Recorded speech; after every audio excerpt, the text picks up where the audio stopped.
नमस्कार, इस खास बुलेटिन में आपका स्वागत है। मैं हूं रुचि शर्मा। आइए डालते एक नजर हेडलाइंस पर।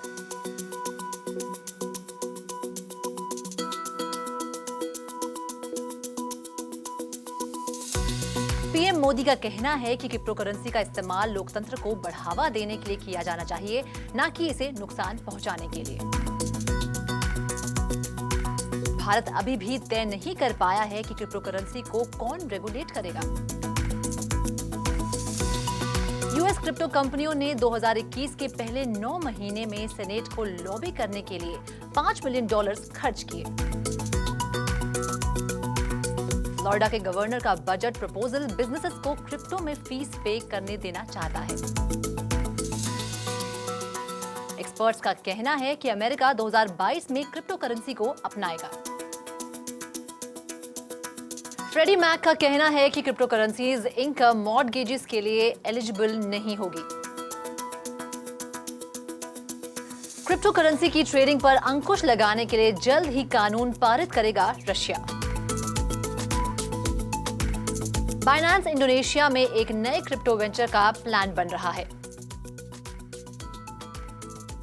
भारत के प्रधानमंत्री नरेंद्र मोदी ने कहा कि क्रिप्टो करेंसी जैसी इवॉल्विंग टेक्नोलॉजीज का उपयोग डेमोक्रेसी को एम्पावर करने के लिए किया जाना चाहिए, न कि इसे कमजोर करने के लिए।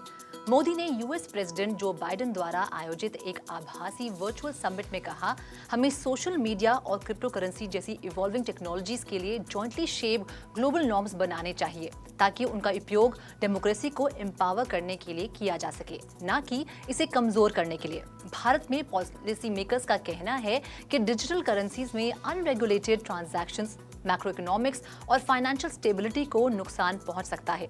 शुरू में क्रिप्टो करेंसी पर बैन लगाने का प्लान बनाने के बाद मोदी सरकार इसके बजाय उनके उपयोग का रेगुलेट करने के कानून पर विचार कर रही है। इंडिया में अप्रोक्सीमेटली 15 मिलियन से 20 मिलियन क्रिप्टो करेंसीज इन्वेस्टर्स हैं, जिनकी कुल crypto holding around 400 billion Indian rupees है। एक तरफ Indian government crypto currencies investment और ट्रेडिंग को ऑफिशियल स्क्रूटनी के तहत लाने के लिए 2022-2023 के बजट में इनकम टैक्स एक्ट को अमेंड करने का प्लान बना रही है। वहीं दूसरी तरफ इस सेक्टर को कौन रेगुलेट करेगा, इस पर अभी भी कोई क्लैरिटी नहीं है। एक रिसर्च के अनुसार क्रिप्टो करेंसी में इन्वेस्टमेंट और ट्रेडिंग पर अलग अलग टैक्स लगाए जाने चाहिए, जो इस बात पर डिपेंड करता है कि उन्हें किस एसेट क्लास में कैटेगराइज किया गया है। रिपोर्ट के अनुसार अगर क्रिप्टो करेंसीज को एज अ फाइनेंशियल एसेट के रूप में देखा जाता है तो over a set of period of time consistent returns provide करता है, तो इसे आरबीआई द्वारा रेगुलेट किया जा सकता है। और अगर इसे एक ट्रेडिंग एसेट के रूप में रेगुलेट किया जाता है तो इस पर long term capital gains tax apply हो सकता है, जिसे securities exchange board of India द्वारा रेगुलेट किया जा सकता है। एक रिपोर्ट के अनुसार क्रिप्टो इंडस्ट्री ने 2021 के फर्स्ट 3 क्वार्टर्स में यूएस सेनेट की लॉबिंग में $5 मिलियन खर्च किए। इसमें से आधा अमाउंट सिर्फ थर्ड क्वार्टर में ही खर्च हुआ था। अकेले कॉइनबेस ने थर्ड क्वार्टर में $625,000 खर्च किए, जबकि पहले ब्लॉक के नाम से जाने जाने वाले जैक डॉर्सी के स्क्वायर ने पिछले साल अप्रैल से लॉबिंग पर ओवर $1.7 मिलियन स्पेंड किए हैं। यूएस प्रेसिडेंट जो बाइडेन ने लास्ट मंथ $1.2 ट्रिलियन के इंफ्रास्ट्रक्चर बिल को मंजूरी दी थी, जिसमें कॉइनबेस और बाइनेंस यूएस जैसी कस्टोडियन क्रिप्टो सर्विसेज को लेजिस्लेटिव डेफिनेशन में एज अ ब्रोकर शामिल किया गया था। इट मींस इन कंपनीज को जल्द ही फेडरल गवर्नमेंट को 1099 फॉर्म देना पड़ेगा, जिसमें क्रिप्टो में ट्रांजैक्शंस करने वाले सभी लोगों के नाम और एड्रेस होने चाहिए। रिपब्लिकन गवर्नर ने इस आइडिया को अपने 2022-2023 के बजट प्रपोजल के पार्ट के रूप में अनाउंस किया था। बजट प्रपोजल में फ्लोरिडा को क्रिप्टो फ्रेंडली फ्लोरिडा बनाने के लिए $7 लाख खर्च करने का मेंशन किया गया है। डी सैंटिस ने मोटर व्हीकल डेटा का ट्रैक रखने, मेडिकल एड ट्रांजैक्शंस को वैलिडेट करने और फ्रॉड का पता लगाने के लिए ब्लॉकचेन टेक्नोलॉजी के यूज पर रिसर्च करने के लिए $5 लाख की फंडिंग का प्रस्ताव दिया है। एनालिसिस्ट और एक्सपर्ट्स का मानना है कि राइजिंग इन्फ्लेशन और फॉलिंग रिटर्न्स के बीच क्रिप्टो करेंसी की बढ़ती पॉपुलैरिटी और डिजिटल एसेट्स में तेजी है। हालांकि साल के आखिरी महीने में मार्केट में नरमी बनी हुई है। ब्लूमबर्ग इंटेलिजेंस के सीनियर कमोडिटी स्ट्रैटेजिस्ट माइक मैकग्लोन ने अपनी लेटेस्ट रिसर्च नोट में लिखा है कि अमेरिका 2022 में क्रिप्टो करेंसी को एम्ब्रेस करेगा और बिटकॉइन के पास नेक्स्ट ईयर में $1 लाख के लेवल तक पहुंचने की पॉसिबिलिटी है। ब्रॉडर मार्केट करेक्शन के बीच पिछले कुछ हफ्तों में बिटकॉइन की प्राइस अपने ऑल टाइम हाई प्राइस से ओवर 30% करेक्ट हुई है।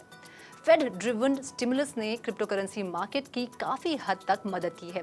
हाल ही में इन्फ्लेशन बढ़ने के डर से हाई रिटर्न्स अर्न करने के लिए इन्वेस्टर्स ने अपना रुख क्रिप्टो करेंसी की ओर बदला है। Federal Home Loan Mortgage Corporation known as Freddie Mac ने कहा कि बोरोवर द्वारा क्रिप्टो करेंसी की इनकम को मॉर्गेज के लिए कंसिडर नहीं किया जा सकता। क्रिप्टो करेंसी से रिलेटेड लोन एलिजिबिलिटी रूल्स के अलावा कई और रिकमेंडेशंस भी फ्रेडी मैक के 2021-36 बुलेटिन का हिस्सा थी, जिसे हाल ही में क्रिप्टो करेंसी से रिलेटेड लोन एलिजिबिलिटी रूल्स में चेंजेस के बारे में लेंडर्स को इन्फॉर्म करने के लिए जारी किया गया था। क्रिप्टो करेंसी इनकम को मॉर्गेज एलिजिबिलिटी क्राइटेरिया से बाहर रखने का मेन रीजन क्रिप्टो करेंसी से जुड़ी हाई लेवल ऑफ अनसर्टेनिटी है और कस्टमर्स की क्रिप्टो करेंसी में बढ़ते इंटरेस्ट के बावजूद मॉर्गेज क्वालिफाइंग प्रोसेस के अंदर फ्रेडी मैक इसके यूज को एक्सप्रेसली प्रोहिबिट करना चाहता है। रशिया बिटकॉइन और क्रिप्टो करेंसी की ट्रेडिंग के लिए डिटेल्ड रिस्ट्रिक्शंस एस्टैब्लिश करने वाले लॉज पास कर सकता है। रिया नोवोस्ती के साथ एक इंटरव्यू में रशिया के प्रोसिक्यूटर जनरल इगोर क्रासनोव ने चेतावनी दी कि अनलॉफुल सर्कुलेशन में आइडेंटिफाई की गई क्रिप्टो करेंसी की ट्रेडिंग करना क्राइम है और इसके अंतर्गत कॉन्फिस्केशन और लीगल अरेस्ट भी हो सकता है। टैक्सेशन, माइनिंग और डिजिटल मनी से रिलेटेड सभी एक्टिविटीज जो अब इलीगल हैं, इन सभी सेक्टर्स में लेजिस्लेटिव रिफॉर्म्स को एग्जामिन किया जा रहा है।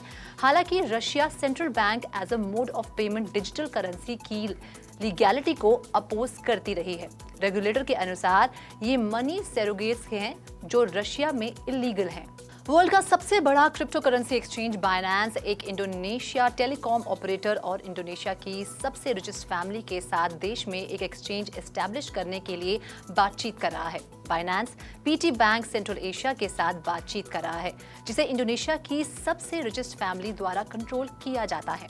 Binance state owned telecom operator PT telecom Indonesia crypto exchange establish करने के लिए बातचीत कर रहा है, जबकि पीटी बैंक मध्य एशिया और बाइनेंस की अनौपचारिक साझेदारी एक अन्य संबंधित इकाई के माध्यम से शुरू की जा सकती है। इंडोनेशिया का सबसे बड़ा टेलीकॉम ऑपरेटर टेलीकॉम पहले से ही विशेष रूप से ब्लॉकचेन और क्रिप्टो बाजारों में साझेदारी की मांग कर रहा है।